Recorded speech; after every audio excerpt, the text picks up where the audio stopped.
他每天吃饭要先倒上3碗汽水，温度还必须是常温的，这就是他每天的主食。这一点点米饭只是配菜而已，一勺汽水就这一口米饭，吃得津津有味。吃完饭接着又炫了一瓶1.5升的汽水，不到5秒钟瓶子就见了底。大叔说每天都要喝3瓶1.5升汽水，已经连续喝了33年，就连吃药都是用汽水送服。问他为啥不喝水，他却说喝水会死。这回答把小哥都逗笑了，这怎么可能呢？怕大家不信，他直接去厨房倒了一杯水，喝下一大口，紧接着他开始疯狂呕吐，额头也渗出了汗，神情变得恍惚起来，看起来好像是真的。大叔说从4岁开始就不能喝水了，他认为都是因为4岁时做的那场手术，手术的副作用导致他对汽水上瘾，就这样喝了33年汽水，随之而来的就是不断上升的体重。不仅如此，他的牙齿也被腐蚀坏了，检查发现他的骨密度水平已经相当于70多岁的老人了，有些关节都粘在了一起，情况非常严重。至于他为啥不能喝水，心理医生认为可能是当时手术后服用的药物引起的恶心反应，这种恶心反应被他错误地认为是水导致的，加上心理作用，他就认为自己不能喝水，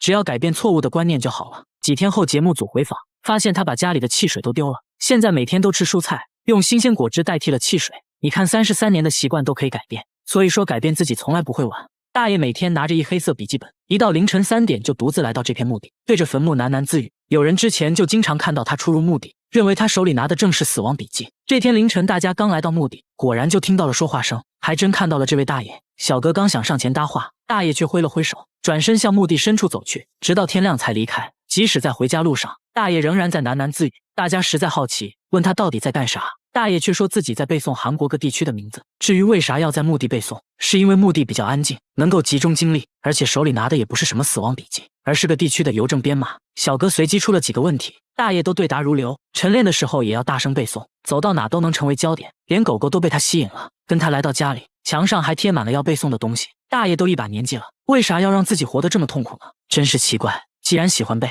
大家给他出了个任务，1天时间内记住韩国少女时代的团员名字。这下大爷有的忙了，先抄写了一遍，走到哪背到哪。检查时间到，大爷还真磕磕巴巴地背了下来。至于为啥喜欢记这些乱七八糟的东西，大爷说自己有轻微的老年痴呆，想通过背诵来增强记忆。医院也去过了，医生说大爷的记忆力还不错，坚持背诵会大大改善老年痴呆的症状。这对情侣为了减肥，每天吃过7发霉的食物，对他们吃的泡面和马桶分别采样检测，结果泡面比马桶还脏，细菌含量是马桶的几10倍，他们却毫不在意。放了半个月的米饭已经发霉变质成了一坨，这个时候吃味道刚刚好，加点发酸的灵魂配菜，那小味一下就上来了。再来上几勺发霉的番茄酱增加口感，臭豆腐汁也得来点，最后加上过期的酸奶，使劲搅拌均匀，一份元素周期拌饭就做好了。那味道简直比下水道还夸张，两人却吃得津津有味，边吃还边笑，说味道还差点。这还没完，饭后水果更夸张，外皮发黑腐烂的香蕉成了首选，表皮已经渗出了粘稠汁液，对他们来说这种成熟度刚刚好，说吃起来像巧克力。吃完香蕉还不过瘾，接着拿出了发霉的橘子，说女朋友最爱吃发霉的部分，说着就开始撒狗粮。节目组看不下去了，给他们准备了一桌正常人吃的饭菜，他们只是闻了一下就连连摇头。他们说吃变质的食物主要是为了减肥，因为这样更容易催吐。他就是用这种方法从200斤减到现在的128斤，女朋友也是从140斤减到了90斤，听起来简直匪夷所思。大家带他们来医院，通过内窥镜检查后发现，他们都患有严重的胃溃疡，如果继续吃的话，很可能会发生癌变，所以用这种方式减肥是不可取的，大家千万不要模仿哦。深夜全村人都不睡觉，全部守在一个摄像机前面，摄像机正对着黑漆漆的山坡，只为拍到一个熟悉又恐怖的面孔。村里人最近被这东西搞得精神崩溃，每到夜幕降临，村里山坡上就会出现一张脸，脸部轮廓非常清晰，就这样一直盯着整个村子。很多人自从见过这鬼脸后，每天都做噩梦。村长说山坡之前就是墓地，到现在还有好几座坟墓，已经不知道墓主人是谁了。大妈还说在她小时候，山坡上就发生过一起惨案，一家3口惨遭灭门，村民都觉得肯定是那个心怀怨恨的人来索命了。来到傍晚，节目组对着山坡架起了摄像机，准备全程记录。村民都聚集在摄像机前面，都在等那张脸出现。天渐渐黑了下来，那张脸也准时浮现，有鼻子有眼的，像是一个男人的脸。村民议论纷纷，越说越离谱。摄像小哥壮着胆子，决定近距离多角度观察。走到鬼脸的位置，却只有一棵大树而已，稍微波动下藤蔓，这鬼脸的形状一下子就变了。换了几个角度再看，一下子就明白怎么回事了。原来这鬼脸是路灯照在大树上形成的阴影，对称的阴影就成了眼睛，树干成了鼻子，藤蔓就成了脸的轮廓，一切都是错觉而已。知道真相的村民终于松了一口气，说现在看起来更像是一张笑脸，感觉可爱多了。他靠着闻爸爸的臭袜子成功减肥，1年时间内竟然从160斤减到了98斤。他只要肚子饿了就去闻爸爸的臭袜子，还说刚脱下来冒着热气的袜子效果最好。之所以用这种奇葩的减肥方式，完全是因为那件事。直到最后瘦下来，我才知道她有多漂亮。她之前也是个苗条的女孩，22岁那年去海外留学，寄宿在当地的居民家里。这一家人呢都是重量级的，每顿都是大鱼大肉。她刚开始也很懵，因为本身不喜欢吃肉，但架不住主人的热情，就跟着吃了起来。加上听不懂英语，别人问她好不好吃，她只会说 yes。主人以为她很喜欢吃肉，之后呢更是顿顿大鱼大肉。仅仅过了3个月，体重就增加了30斤，渐渐的也习惯了这种饮食方式。吃饭时她最常说的就是再来一碗。她尤其喜欢吃奶油，无论是烤肉还是零食，她都喜欢蘸上满满的奶油。慢慢的她发现之前的衣服已经穿不下了，肚子上的游泳圈也越来越明显。但即使这样，她也不觉得自己胖，因为和当地朋友比起来，她属于是非常苗条的，而且当地男生就喜欢胖胖的女孩。于是呢，她想着继续增肥，把朋友当成了自己的目标，比之前吃的更夸张。1年时间内体重变成了160斤。果然凭借胖胖的身材，在酒吧还真被帅哥搭讪了。留学结束后，她迫切的想回国，给男朋友展示自己的魔鬼身材。就在她想和男友来个拥抱时，结果男友根本没认出来。男朋友震惊了，你谁啊？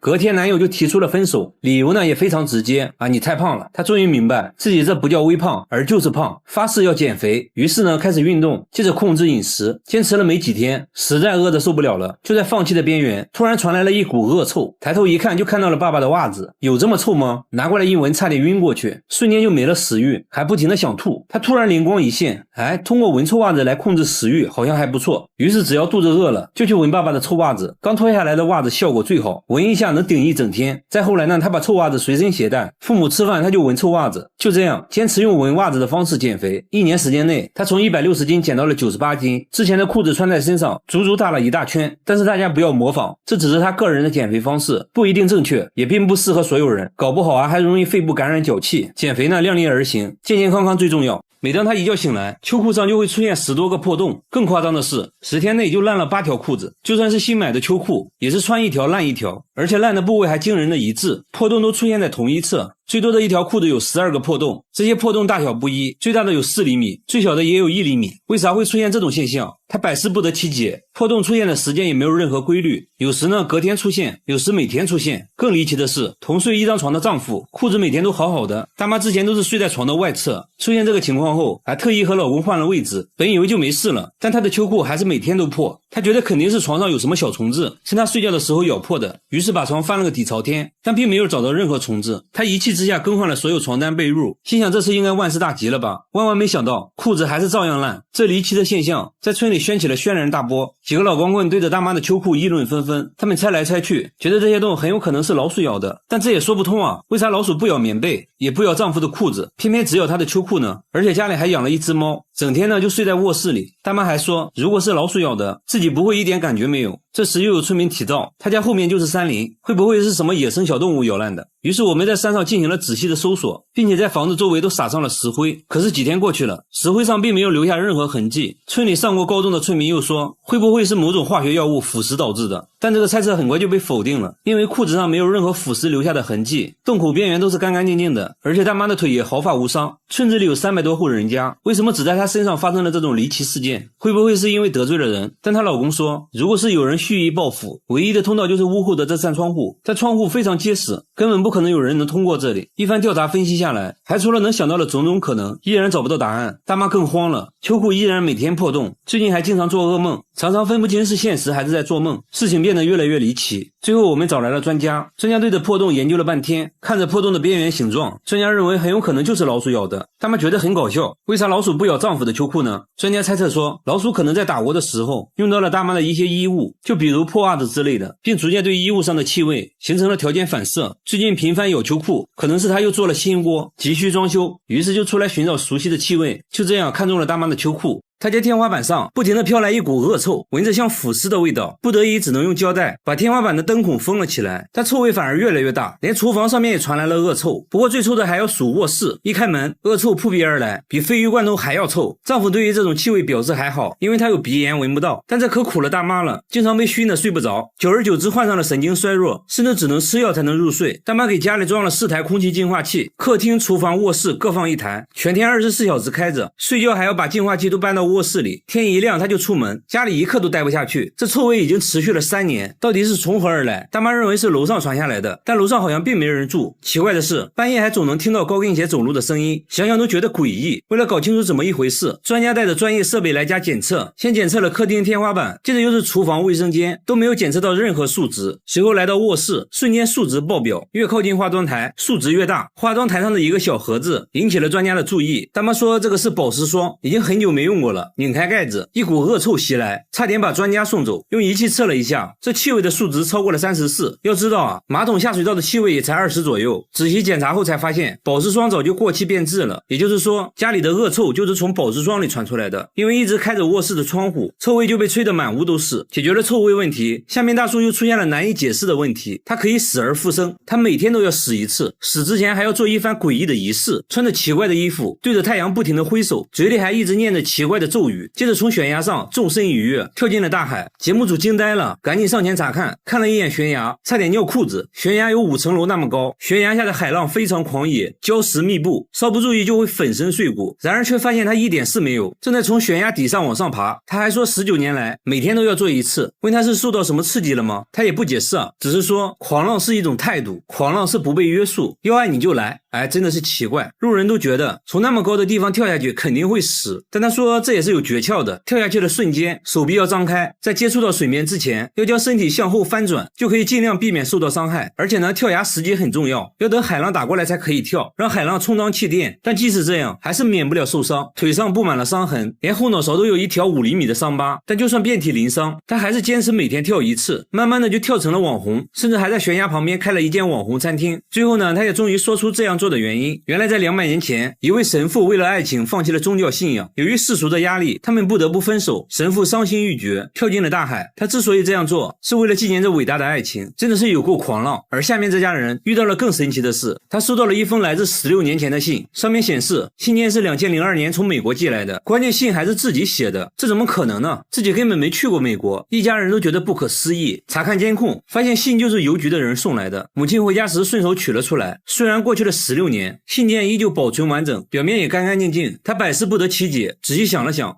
终于想了起来，自己确实在美国留学过几天，信也确实是自己写的。记得当时发的是国际邮件，看着工作人员贴上的邮票，一切流程都没有错，但为什么16年后才送到？随后节目组去当地邮局咨询，工作人员表示自己工作了30年，从未见过这样的事。另一个人猜测这封信可能漏在了某个犄角旮旯里，当时没有发现。为了证实这个猜测，节目组来到美国当地邮局，邮局表示这种情况是有可能发生的，但概率极小，很可能就是掉落到了某个座椅角落，或者卡在了分类机的缝隙里。之前呢也发生过类似的情况。家人得知真相后长舒一口气，说去年还差点搬了新家，如果搬家了就再也收不到这封信了。那16年前的信上写了什么呢？原来是自己写给家人的生日祝福，这祝福属实有点晚了，他看着看着就哭了，那是回不去的青春啊。好了，我是月贝，关注我，每天一个迷惑行为大赏。这条小溪的石头会按摩，用手摸一下，肌肉就会剧烈跳动，瞬间起了一身鸡皮疙瘩，感觉麻麻的。流过石头的水好像也有神奇的魔力，村里人像疯了一样泡在水里，说泡完全身酥麻，神清气爽，而且每天都会来泡一遍，有的还会把河水接回家，说这河水啊能治病。工作人员忍不住好奇摸了一下，瞬间感觉被电到了，接着摸了几块其他的石头，却并没有酥麻的感觉。整个小溪只有这块石头会让人产生酥麻的感觉，好像真的存在某种磁场和能量。节目组请来专家，专家也被电了一下，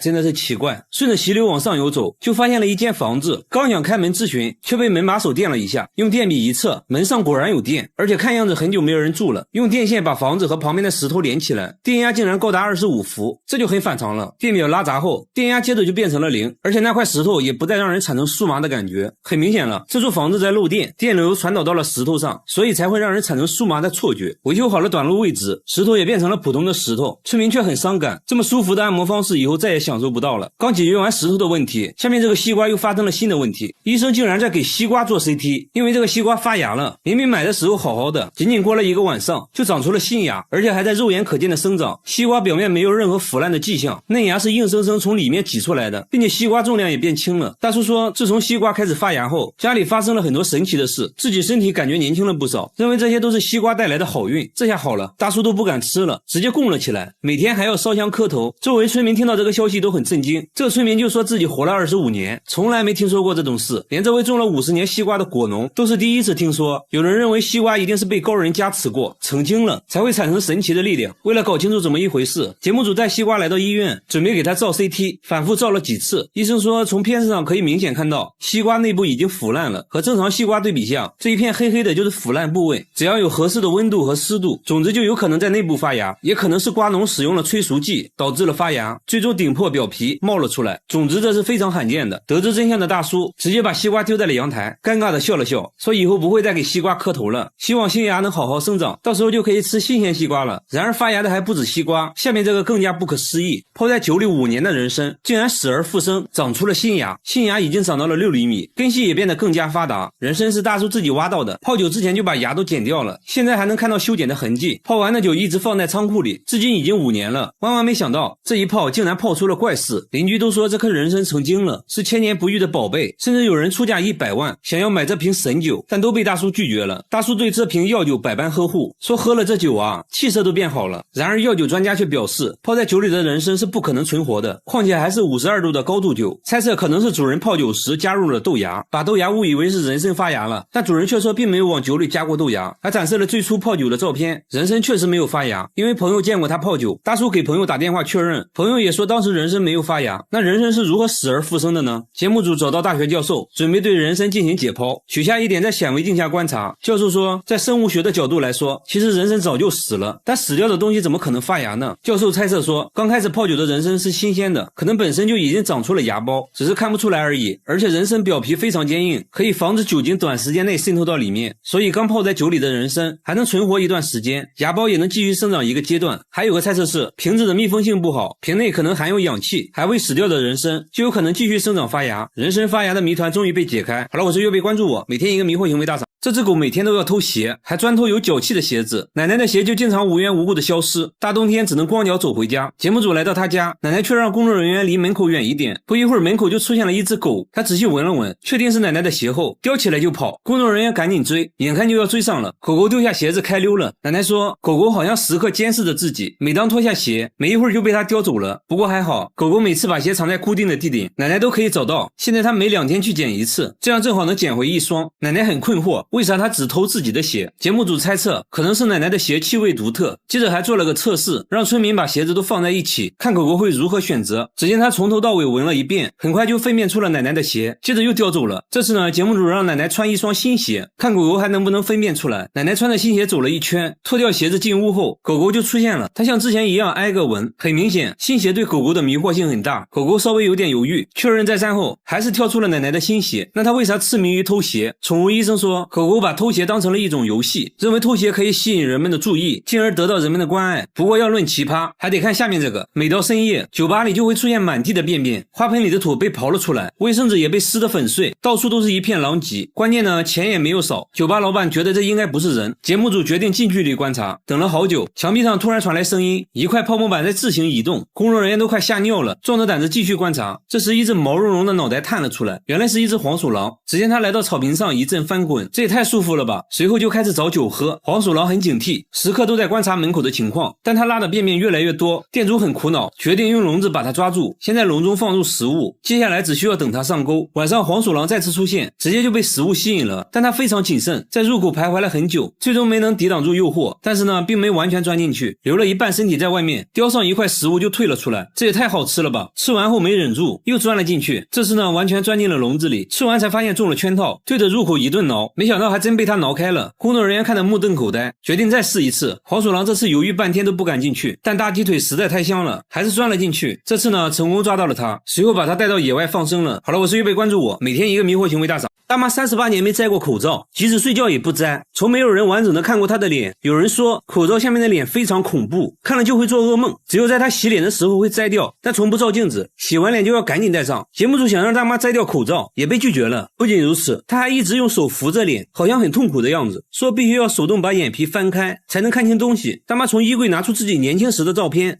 看着很正常啊，为什么会变成现在这样？真的是奇怪。即使和家人一起吃饭也不会摘口罩，自己独自一人在卧室吃，家人都20年没见过他的脸了，就连女儿拍结婚照他都没有参加，因为拍照要求摘口罩。经过长时间的沟通，大妈说出了自己的故事。原来她18岁结婚后生下了4个孩子，在生第5个孩子的时候，很不幸出生就夭折了，这对她打击很大，慢慢的嘴巴变得不听使唤，舌头也变得僵硬起来。大妈鼓足勇气摘下口罩，可以看到她的牙齿都掉光了，牙龈都是外翻的。医生说她这种情况就是心理原因导致的，很可能是孩子的夭折，让她悲伤过度，以至于严重影响到了身体健康。医生给大妈制定了详细的康复规划，希望大妈赶快走出来吧。和大妈一样，下面这个大叔也喜欢戴着面具。一个戴着诡异面具的人在无人的芦苇丛中弹琴，穿着白衣服，看着十分诡异，即使在深夜也会传来琴声。看到有人靠近，立马扛着琴跑了。联想到最近发生的一起凶杀案，工作人员觉得这人可能不简单。第二天又见到了他，正戴着面具做表演。有人说他在街上弹琴已经有2年了，从来没有人见过他的真面目，都很好奇面具下的脸长什么样。表演结束后，他终于摘下了面具，满头大汗。那他为啥要一直戴着面具？原来啊，他的梦想是当一名钢琴家，但只要上台表演就会非常恐惧，手脚不停出汗，以至于失误不断。慢慢的，只要有人在，自己就无法弹琴，他不得不放弃了梦想，当起了快递员。偶然的一次，当他戴上面具弹琴时，各种恐惧紧张一下子都不见了。他开始尝试在街上戴面具表演，没想到大家都很喜欢看。他说刚开始很在乎别人的眼光，那现在戴上面具后，他不用在乎别人的感受了，感觉非常自在。节目组建议他摘掉面具表演，他内心还是非常犹豫。第二天下班后，他照常戴着面具表演。表演结束，他突然举起了牌子，上面写了自己一直戴面具的原因。这一刻，他决定摘掉面具，众人纷纷鼓掌支持。他不再紧张，不再恐惧，非常轻松地弹奏了一曲。所以说，直面内心的恐惧才是治疗心理问题的关键。大叔是非常值得我们学习的。